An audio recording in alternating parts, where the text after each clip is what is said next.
वेगवेगळ्या वेळेला विचारतात तुमची लायकी काय. अरे हे असे अनेक नररत्न या देशासाठी या समाजाला दिलेले आहेत, छत्रपती शिवाजी महाराजांपासून तर आतापर्यंत. मी भारत सरकारचा आणि प्रधानमंत्री मोदी साहेबांचं सुद्धा अभिनंदन यासाठी करतो की आमच्या नाभिक समाजाचे स्वर्गीय कर्पूरी ठाकूर यांना मरणोत्तर भारत रत्न पुरस्कार त्यांनी जाहीर केला आणि आपल्या ओबीसी समाजाचं सुद्धा जे आहे ऋण त्यांनी मान्य केलं की ही सगळी मंडळी जी आहेत देशासाठी समाजासाठी काम करत होते. हा सर्वोच्च सन्मान आहे. शिक्षण क्षेत्र ते कृषी क्षेत्र सर्व क्षेत्रांची आवड असणाऱ्यांनी काम करणारे, मुख्यमंत्री म्हणून गोरगरिबांना न्याय देणारे असे हे बिहारचे मुख्यमंत्री होते. नाभिक समाजाचे त्यांना हा मरणोत्तर भारत रत्न देण्यात आला. नगरला आल्यानंतर जे मला आठवण येते आमचे फार जुने सहकारी माजी मंत्री सुद्धा होते अनिल भैया राठोड.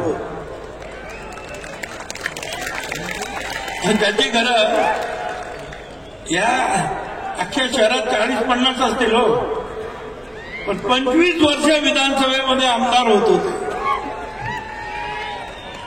लढायला लागतं, रडून काही होत नाही, लढावं.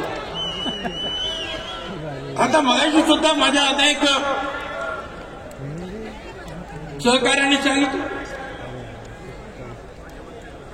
अरे बाबा तुम्ही 27 तारखेला गुलाल उधळला, मग आता हे उपोषण कसलं आता परत?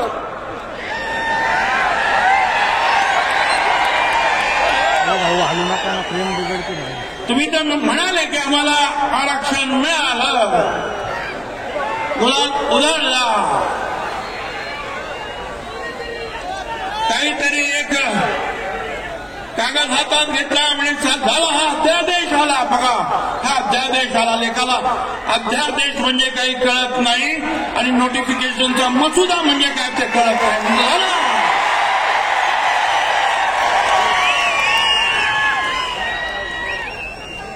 कशाला बसला? मिळालं ना तुम्हाला. आज 4 दिवस झाले या राज्यामध्ये उन्माद सुरू आहे. डीजे वाजवला जातो रात्री 3-3, 4-4 वाजेपर्यंत. जे ओबीसीचे लोक आहेत त्यांच्या घरासमोर शिवीगाळ केली जाते. आपण जिंकलो, आम्हाला मिळाला. मग उपोषण कशासाठी? आणि मी तर सांगितलं आता उपोषण करणार आहे तर आमचे आता सेक्रेटरी काय नाही, आणखी कोण काय आता ताबडतोब निघतील. ताबडतोब बोल, तुला काय पाहिजे बोल. ताबडतोब त्या हा घे जिया, हा घे हे घे. एक एक गोष्ट मागण्यासाठी ते राज्यातील सुद्धा वेगवेगळे घटक वर्षानुवर्ष लढत असतात पण त्यांना मिळत नाही. पण याने नुसतं सांगितलं उपोषण ताबडतोब धावपळ सुरू. मला सुरुवातीला सांगायचं मराठा समाजाला आमचा विरोध नाही, मराठा समाजाला आरक्षण मिळालं पाहिजे असं म्हणणारे आम्ही आहोत. पण ते वेगळं द्या, आमच्या ताटात त्यात घेऊ नका, एवढंच आमचं म्हणणं आहे.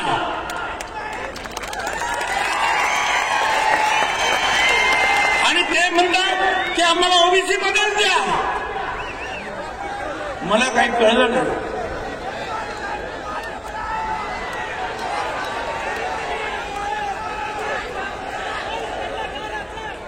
मी जरा काही पेपर पण वाचणार आहे, जरा शांत जर बघा, शांत. माझ्याबरोबर साथ द्यायचा असेल तर तुम्हाला कळलं पाहिजे काय चाललेलं आहे आणि कायदा काय म्हणतो ते ऐकून घ्या, तरच तुम्ही म्हणजे साथ चांगल्या प्रकारे देऊ शकता. शांत राहा.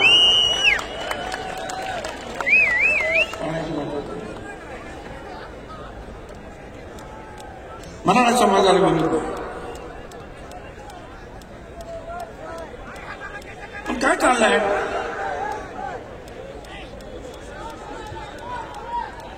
मुख्यमंत्री त्या दिवशी होते. मला मुख्यमंत्र्यांचा अवमान करायचा नाही, पण मला प्रश्न जरूर माझ्या मनामध्ये निर्माण झाला की तुम्ही 27 तारखेला वाशीमध्ये त्या मोर्चाला सामोरे गेला. माझा काही विरोध नाही, पण तुम्ही तिने जाहीर केलं की जी मी शपथ घेतली होती छत्रपती शिवाजी महाराजांची, सर्व मराठा समाजाला मी आरक्षण देईन, ती शपथ आता पूर्ण केली असं ते म्हणाले. मग मला आता प्रश्न असा पडला की जर शपथ पूर्ण झाली मराठा समाजाला आरक्षण देण्याची, तर हा ओबीसी आयोग आता जो काम करतोय ना सर्वेक्षण हे कशासाठी? आरक्षण तर मिळालं ना तुम्हाला, तुम्ही तर म्हणाला शपथ पूर्ण झाली. मग हा आयोगाचा जो काही सर्वेक्षण चाललंय सत्तर खोटं, ते कशासाठी? घरोघर जाताय, फक्त जाब विचारता. 180 प्रश्न आहेत त्याच्यामध्ये. एका घराला 1.5 तास लागतो आणि हे तपासणी करणारे मला सांगा, कधी कधी 25 तर कधी कधी 50 घरांची तपासणी झालं असं जाहीर करून टाकतात, असं रेकॉर्ड केलं जातं. 180 प्रश्न, त्याच्यात फक्त जात विचारले जाते, जात कुठली अमुक अमुक, आणि बाकी सगळं आपोआप भरलं जातं. अभिस्वदेश बंगला असला तरी झोपडी, शिक्षण असलं तरी मी शिकायला गेलो नाही, गाड्या उभ्या आहेत परंतु काही नाही माझ्याकडे. सगळं काय खोटं खोटं कशासाठी करता? मिळालं ना आरक्षण, तुम्ही तर सांगितलं तर शपथ पूर्ण झाली. 3 न्यायाधीश बसलेले आहेत, 4,80,000 पगार प्रत्येकाचा. सुप्रीम कोर्टाच्या मुख्य न्यायाधीश पेक्षा डबल. क्युरिटी पिटिशन मध्ये जे काही झालं ते दुरुस्त करण्याचं कशाला? मिळालं ना आरक्षण तुम्हाला, गुलाल तर उघाल ना तुम्ही, पण हे कशासाठी चाललंय? कोणाची दिशा? याची उत्तर जे आहेत माझ्या मनामध्ये प्रश्न निर्माण करतात की याची उत्तर कशी शोधायची. खोटे रेकॉर्ड तयार झाले. हे जामखेड तुमच्याच जिल्ह्यातलं एक उदाहरण. A to Z सगळे कुणबी मुख्याध्यापक सगळे, एक सुद्धा वेगळ्या नाहीत, सगळे जेवढे म्हणण्याचं काय. हे तुमचे आता दुसरं पेनूर तालुका मोहोळ सोलापूर धडधडी. पूर्वीचं अक्षर वेगळं, शाही वेगळी आहे. मराठा कोणी लिहिता येत हाताने धडधडीत लक्षात येत आहे की सगळं खोटं आहे. मराठी कुणबी ते मराठा कोणी पण नाही म्हणत, मराठी कुणबी माहितच नाही. लिहायचं आहे ना,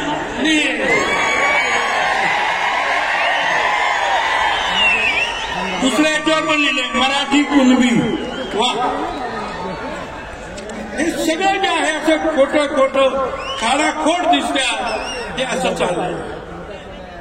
दिशाभूल करण्याचं 307 कोटी रुपये देण्यात आले ते याच्यासाठी, खोटा रेकॉर्ड तयार करण्यासाठी. 1-2 नाही, अनेक. इथे संवत गाव म्हणून आहे, तिथे जे आहे हे वैजापूर तालुका, हे सगळं जे काही तिथे देण्यात आलं, तिथे मुख्याध्यापकाने लिहिलेलं आहे की या सगळ्यांच्या प्रवेशाच्या मध्ये कुणबी जे म्हटलेलं आहे त्या अक्षरात शाही बदल आहे, त्यामुळे जे आहे हे प्रमाणपत्र देण्यात येणार नाही.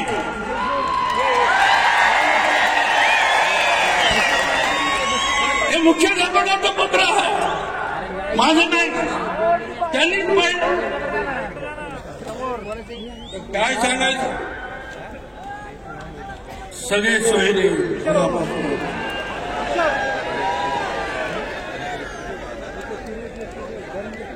सगळे सोयरे म्हणजे स्वतःला तर यांना तर खोटं सर्टिफिकेट द्या, यांच्या सगळ्यांना द्या, यांच्या सोयऱ्यांना द्या आणि यांना द्या आणि त्यांना द्या, असा जो आहे GR वगैरे जे आहे ते सगळं निघाले.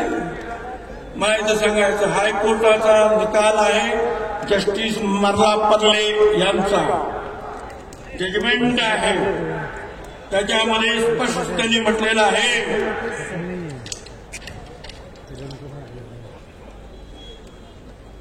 थोडं इंग्लिशमध्ये पण आहे.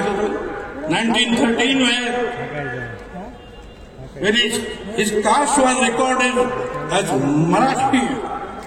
When he died in 1929, this supports our conclusion that around 1920 onwards, the Kunbis immediately accepted that they were actually Marathas and Kunbi was only an occupation. म्हणजे फक्त हा धंदा होता, जात मराठा होता. आणि म्हणून if the impugned decision which is based on the sole document is accepted in the instant case, the entire Maratha community in the state of Maharashtra will have to be accepted to be belonging to Kunbi, other backward class, and this would result in nothing short of social absurdity.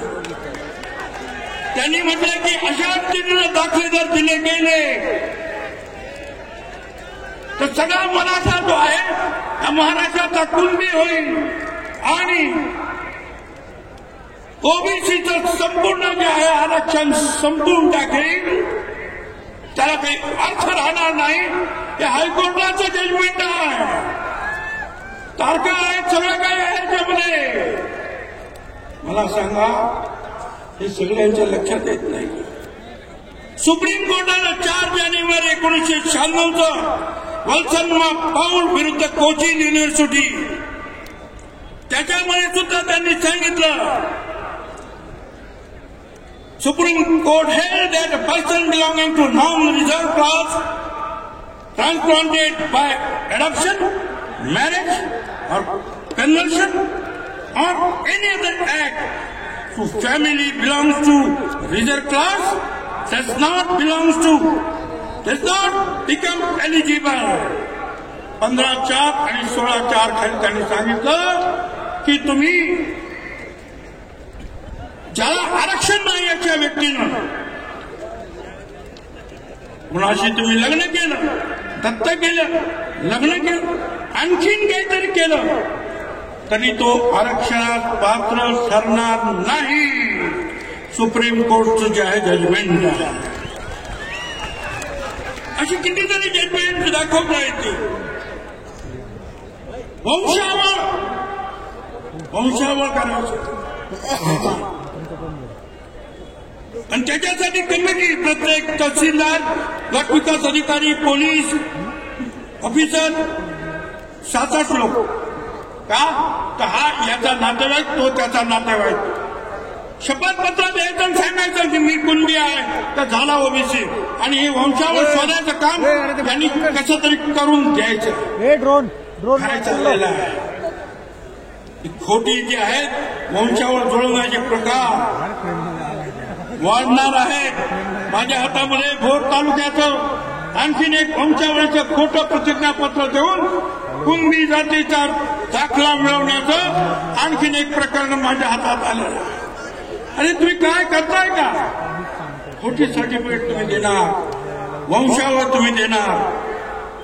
या इथं इंदिरा साहनीची एक केस आहे, त्या केसवर supreme कोर्टची केस आहे आणि त्याच्यामध्ये त्यांनी सांगितलं, नीट ऐका, इथे असं एक प्रकरण आहे, मी मराठी वाचतो, ज्यात याचिकाकर्त्याने स्वतः मराठा जातीचा असल्याचा दावा केला पूर्वी, त्यानंतर याचिकाकर्त्याच्या इतर काही नातेवाईकांना आता तो कुणबी जातीचा असल्याचा दावा करून त्याची स्थिती बदलत असल्याची दर्शवणारी काही कागदपत्रे मिळाली आहे। जर याला परवानगी दिली गेली तर त्यामुळे विविध व्यक्तींनी दावा केलेल्या सामाजिक स्थितीबाबत अनिश्चितता निर्माण होईल आणि राज्याने सुरू केलेल्या सकारात्मक कृतीच्या धोरणात अराजकतेचा घटक निर्माण होईल। वर जे सांगितले आहे त्या व्यतिरिक्त याचिकाकर्त्याच्या मराठा जाती प्रमाणपत्राला वैधता प्रदान करणाऱ्या आक्षेपार्ह आदेशाची वैधता, शुद्धता हे तपासावं लागेल आणि जर असं असेल तर न्यायालयाने त्याच्यावर कारवाई केली पाहिजे असं स्पष्ट जे आहे। त्याच वेळेला माझ्या हातामध्ये हे सगळं पुढे असं आणखी त्याच्यामध्ये म्हटलेलं आहे इंदिरा साहनीमध्ये, जे आता आपल्या राज्यात घडतंय ना त्याच्याबद्दल त्यांचं म्हणणं आहे बघा, ऐका। काही राज्यांमध्ये त्यांच्या सरकारने नियुक्त केलेल्या आयोगाद्वारे असं आढळून आलंय की काही जातींना पुरेचं प्रतिनिधित्व होते तरीही बाह्य विरोधामुळे, दबावामुळे सरकारला झुकून त्यांना मागास वर्गाच्या यादीत समाविष्ट करावे लागले। अशा प्रकारचा समावेश हा घटनात्मक अधिकाराची फसवणूक आहे। कोणत्याही नागरिकाला त्याला आव्हान देण्याचा अधिकार आहे आणि अशा गटाला मागास वर्गातून बाहेर काढण्याचे निर्देश देऊन तो रद्द करणं हे न्यायालयाचं कर्तव्य आहे। इंदिरा साहनी केस 672 पॅराग्राफ मध्ये आहे। सुप्रीम कोर्टाचा निकाल की अशा रीतीनं झुंडशाहीनं जर कोणी असं आरक्षण घेतलं तर त्याला तुम्हाला आव्हान देता येईल आणि त्यांना जे आहे तुम्हाला न्यायालयाने त्यांना बाहेर काढलं पाहिजे, सुप्रीम कोर्टाने म्हटलेलं आहे। किती किती दाखवत आज असे कायदे खूप मी त्याचा एक एक एक एक एक एक मागणी जी आहे ते उपोषण करते। त्या दिवशी त्यांनी मागणी केली, मराठा समाजाला आरक्षण मिळालं नाही तरी ओबीसीला मिळणाऱ्या सगळ्या सुविधा ज्या आहेत त्या मराठा समाजाला द्यायच्या। म्हणजे मराठा समाजाला आरक्षण नाही मिळालं तरी त्यांना ओबीसीच्या सगळ्या सवलती द्यायच्या। मग ब्राह्मणांना द्या, जैनांना द्या, लिंगायत समाज सगळ्यांना द्या ना, मला आनंद आहे। गोर गरिबांना जर सवलती मिळत असतील सगळ्यांना देऊन टाका, फक्त मराठा समाजाला का?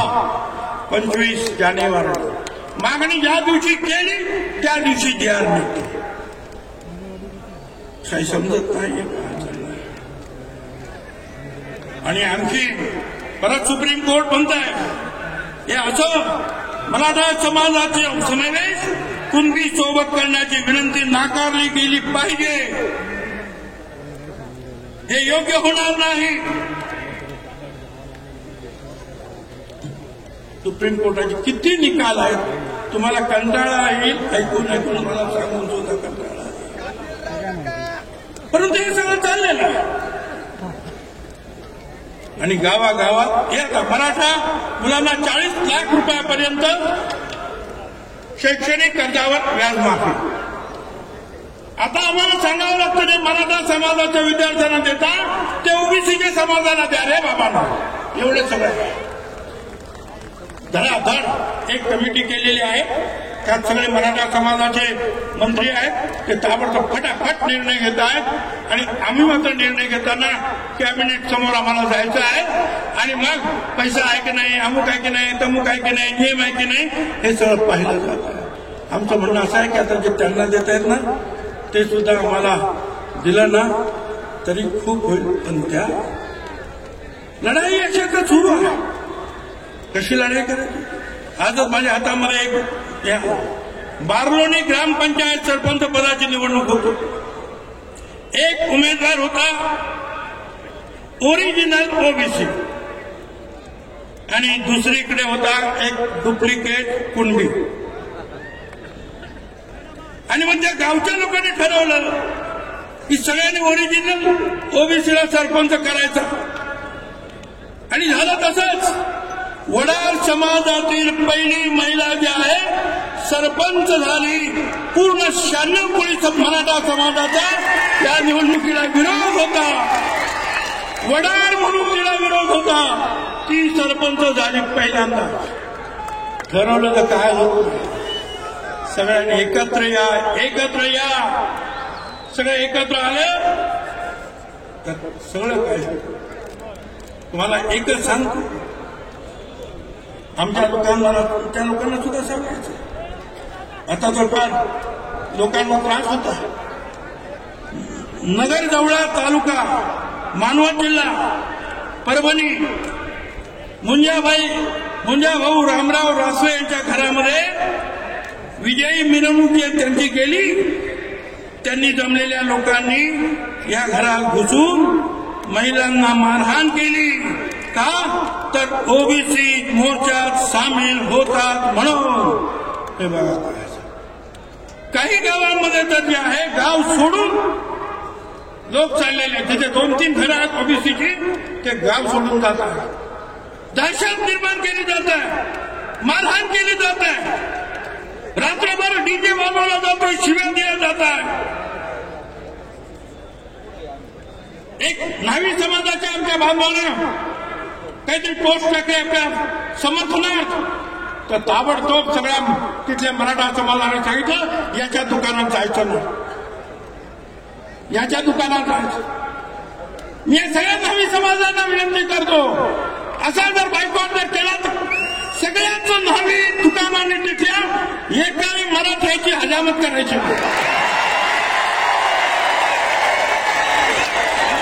त्यांना मला भाजला आपल्या आपापसात.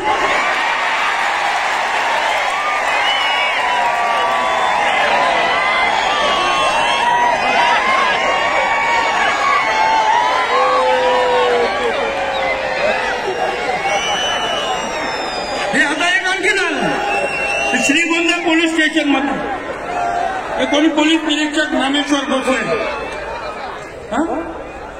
ते एल्गार या सभेची तयारी करण्यासाठी तिथे लोक गेले होते, काम चालू होतं. त्याची काम त्यांनी करू नये पूर्व तयारीचं, बघ चला मिटिंगला जायचं. त्या ठिकाणी पोलीस गाडी पाठवली, ओबीसी समाजावर दहशत निर्माण केली, त्यांना नोटिसा दिल्या. नोटीस न देता नोटीस देण्याच्या नावाखाली सह्या घेतल्या. काय चाललं? फडणवीस साहेब, या डिपार्टमेंटला सांगा की तुमच्या डिपार्टमेंटमध्ये असा भेदभाव होता कामा नये. जे काही नियमन असेल ते सगळ्यांनी करा, पण आम्हाला एक नाही.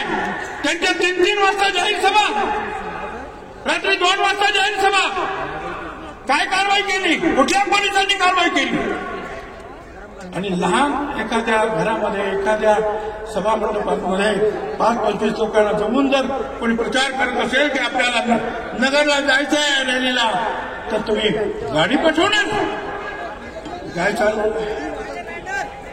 यासाठी तुम्हाला सगळ्यांनी जी आहे दादागिरी, तुम्हाला सगळ्यांना एकत्र राहावं लागेल. मला तुम्हाला सांगायचं, लक्षात ठेवा, आता दाव पर सब कुछ लगा है, दाव पर सब कुछ लगा है, रुक नहीं सकते, टूट सकते हैं मगर हम झुक नहीं सकते.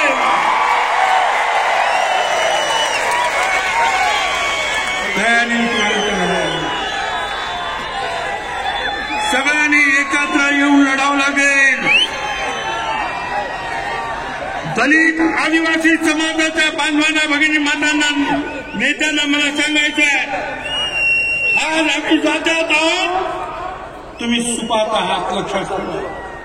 त्या अशा प्रकारचे जे काही निर्णय होतात, विचार होतात, त्याच्यातून संभ्रम निर्माण करून जे आहे, हळूहळू तिकडे सुद्धा एखादी झुंडशाही मोठा मोर्चा आला तर तिकडे सुद्धा हेच काळजी घ्या. एकत्रित राहा. आंध्र प्रदेश जनगणना करताय, जातीगणना करताय. बिहारने केली, 67-63% निघाले. आता आंध्र करताय. आमची मागणी आहे, करावं जातगणना. आम्ही नक्की 54 ते 60% आहोत. 20% जे आहे शेड्यूल कास्ट, शेड्यूल ट्राईब आहे. 75% जास्त आम्ही मागासवर्गीय आहोत. त्याच्यानंतर 3% ब्राह्मण समाज, इतर जैन समाज, आणि नंतर जो आहे तो मराठा समाज.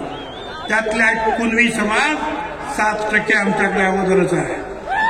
त्यांच्या मतांसाठी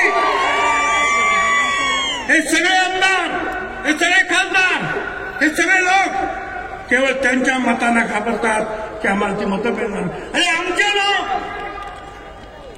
आमचे आमदार, ओबीसीचे आमदार, त्यांना सुद्धा चिंता पडते की आपण या ओबीसीला काही मदत केली, 4 गाड्या दिल्या, 2 पैसे दिले, खर्चायला की जा तुम्ही रॅली. स्वतःच येणार नाही, पण रॅलीला मदत करायचं म्हटलं तरी करत नाही कोण.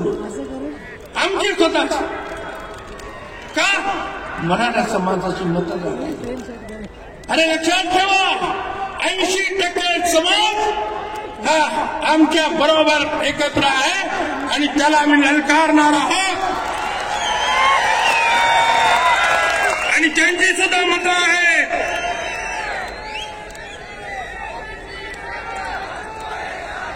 लढाई लढाई लढाई काय काय शिवी गाळ, दादागिरी, हे करू ते करू ते करू.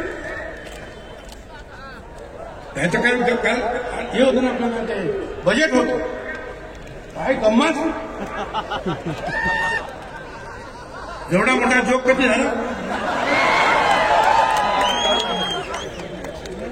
उपोषणवाले साहेब म्हणतात बजेटमधून आम्हाला आरक्षण मिळालं तर बघा.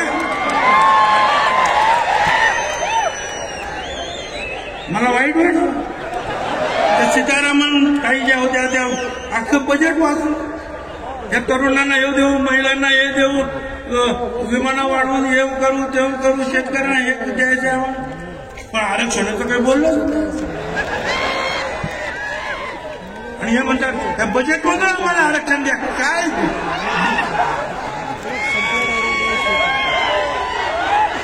काय अरे शांत राहा. ऐकायचं नाही का तुम्हाला? मला काही समजत नाही. मला कीव येते मराठा समाजाच्या नेत्यांची, मराठा समाजातील विचारवंतांची. आणि हा कसा तुमचा नेता, तो म्हणतो बजेटमधून आरक्षण देता येतं का बघा. आणि कोणी बोलायला तयार नाही, एक जण सुद्धा आवाज करायला तयार नाही.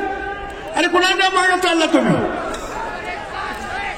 कशासाठी करता? गावागावामध्ये जरी पडते आम्ही करतो. आम्ही आमच्या हक्कासाठी लढतो. आम्ही सांगतो आमचं आरक्षण कमी करू नका, त्यांना आरक्षण वेगळं द्या. ही आमची मागणी चूक आहे. आणि आज गावागावामध्ये जे आहे ओबीसीना छळलं जातं, त्रास दिला जातो, कोणी तक्रार कंप्लेंट घेत नाही. आणि आता तो हा उपोषण करता म्हणतो अख्खं मंडल आयोगच त्याला चॅलेंज करून संपवून टाकू. बघा तर किती हुशार. ओबीसी मधून आरक्षण घ्यायचंय, कुणबी म्हणून आरक्षण घ्यायचंय आणि मंडल आयोग संपवायचा. अरे लेको, मग ते मंडल आयोगामध्येच ओबीसीचं आरक्षण आहे ना. अरे ते संपलं का मग हे पण द्यायला, मग हे कशासाठी मागतो तू? काय हुशार, दादागिरी चाललेलं कसं या ठिकाणी. काही म्हणतोय काही म्हणत लोक आता झालं परत उपोषण कसं उपोषण. मला सगळ्यांना सांग, तुम्ही सगळे एकत्रित राहा. तुम्ही जर झुकाल वाकाल घाबराल तर तुमच्या पाठीमागे लोक लागतील.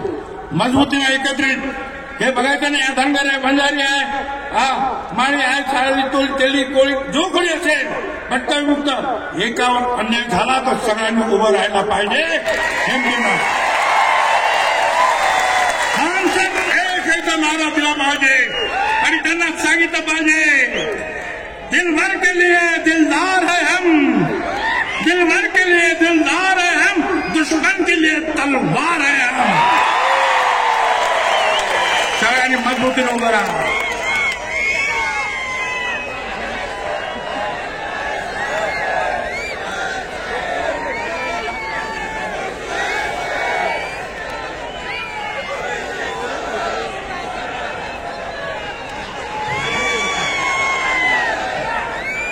आता आणखी तुम्हाला काही महत्व.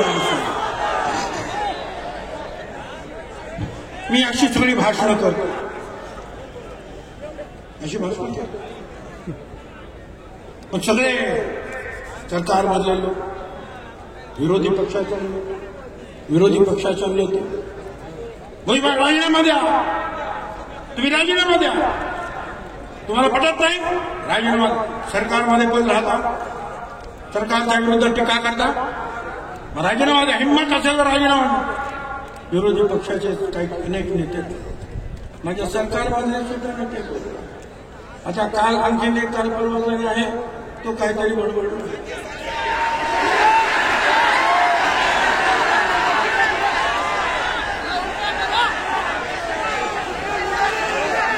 त्याने सांगितलं या भुजबळला लात घालून मंत्रिमंडळाच्या बाहेर काढा. लात घालून भुजबळाच्या कमरेत लात घालून मंत्रिमंडळाच्या बाहेर हाकला. मला त्या सगळ्यांना विरोधी पक्षामध्ये, स्वपक्षामध्ये, स्वसरकारमध्ये सगळ्यांना मला सांगा, 17 नोव्हेंबरला ओबीसी एल्गारची पहिली रॅली झाली अंबडला, बरोबर. 17 नोव्हेंबर पहिली रॅली अंबडला झाली. आणि ऐका, 16 नोव्हेंबरला मी मंत्रिमंडळाचा राजीनामा दिला.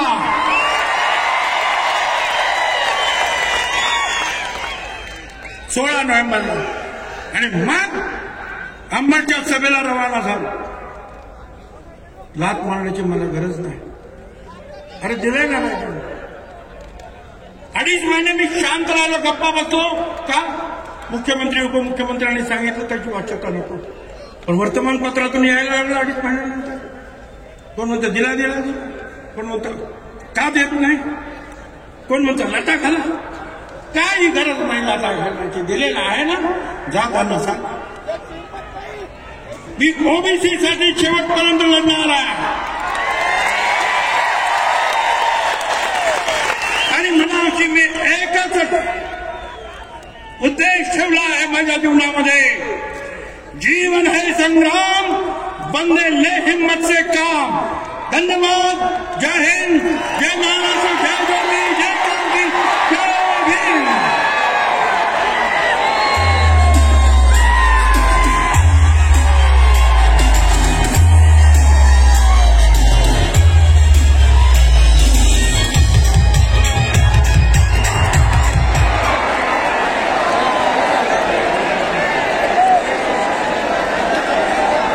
या ठिकाणी जमलेल्या उपस्थित सर्व जनसमुदायाला एकच विनंती आहे, मी उपस्थित जनसमुदायाचे आभार मानतो.